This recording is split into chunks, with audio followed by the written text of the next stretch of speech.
What's your criteria in selecting a model? How do you pick a model? And the answer that ends the conversation is naming your favorite. I'd use GPT-4o. Why? Because it's good. That's not selection, that's a preference. Model selection is a decision matrix run against your actual requirements. You start from the task, you set minimum bars, and then you optimize cost inside whatever clears those bars. And more often than people expect, the right answer isn't one model at all. It's routing. Let me give you the framework. This is testing whether you'd make a defensible technical call under real constraints or just chase the leaderboard. A PM who picks the biggest model for everything ships something that's brilliant and unaffordable. A PM who picks on price alone ships something cheap and broken. The skill is holding the whole trade-off at once, and that's what the matrix forces you to do. So first, score your candidates on the axes that actually matter for your task. Quality, but measured on your eval set, not a public leaderboard. Because leaderboards get contaminated, the test data leaks into training, and the score inflates. Cost per token, both input and output, because output often costs more. Latency, and specifically time to first token and tokens per second, because those two drive whether the interactive experience feels alive or sluggish. Context window, does it actually fit your documents?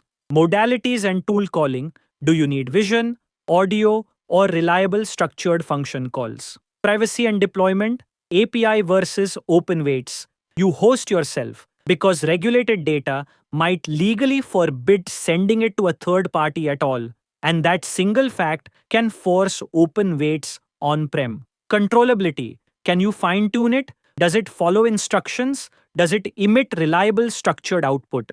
And the operational stuff people forget. Rate limits, reliability, vendor lock-in, and the license terms for commercial use. Now here's the method that keeps this from being a shrug. Set hard minimums first, then optimize. So you write down bars like must fit 32,000 tokens of context, me95 time to first token under 1 second, at least 95% on our eval set, and no training on our data. Then you filter. Anything that fails a bar is out. No debate. And among the survivors, you take the cheapest and fastest. That two-step, bars then optimize, is what turns a vague "it depends" into a decision you can defend line by line. And then the move that scores real points. Consider routing instead of one model. Most traffic isn't hard. So you send the easy, high-volume queries to a small, cheap model, and you escalate only the genuinely hard ones to a frontier model. A cascade like that routinely beats one model for everything, because you're not paying frontier prices to answer what are your opening hours. The insight is that your query mix has a shape, and you match the model to the query, not to the average. Say the trade-off out loud. Quality, cost, and latency form a triangle, and you rarely max all three at once. The frontier model is the best quality, but it's many times the cost and it's slower. The tiny model is fast and cheap and worse. There's no free corner. So selection is always about which corner your specific task can afford to give up, and routing is how you refuse to give up any of them on average by splitting the traffic. Let me make it concrete with a support assistant. Your bars: 128,000 token context, P95 under 2 seconds, faithfulness at least 96% on the golden set, and a hard no training on our data guarantee. Now, rather than pick one model to clear all of that, you route. A small, cheap model classifies the incoming intent and answers the simple FAQs directly. Complex, multi-document reasoning escalates to a frontier model. On rough public pricing, a frontier model runs around $2.50 per million input tokens versus about 15 cents for a small one. That's roughly a 15 to 20 times gap. So if you route 80% of the easy traffic to the small model, your blended cost per ticket lands around 3 cents versus about 11 cents if every ticket hit the frontier model. And you lost no quality on the hard 20%, because those still went to the big model. Same quality where it matters, roughly a quarter of the cost. That's the argument that wins the room. A good interviewer will push on the durability of the choice because models move fast. The follow up is you picked one today, but a better, cheaper model ships next quarter. Then what? And the strong answer is that you don't hardwire a single model into your product. You put an abstraction layer between your app and the model, so swapping providers is a config change, not a rewrite.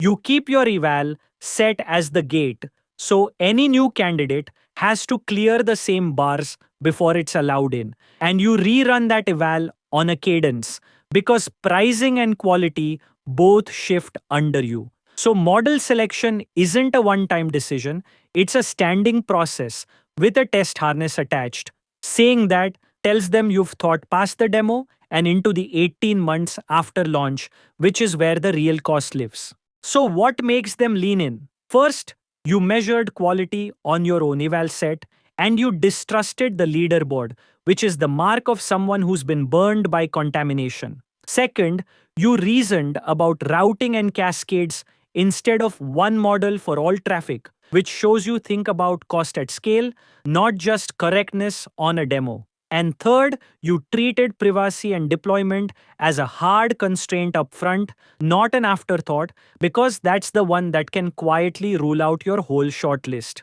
The traps are the ways people give this away. Trap 1, naming a favorite model with no requirements behind it, which tells them you'd pick the same thing regardless of the problem. Trap 2, ignoring cost and latency, so the choice is technically great and completely unshippable at scale.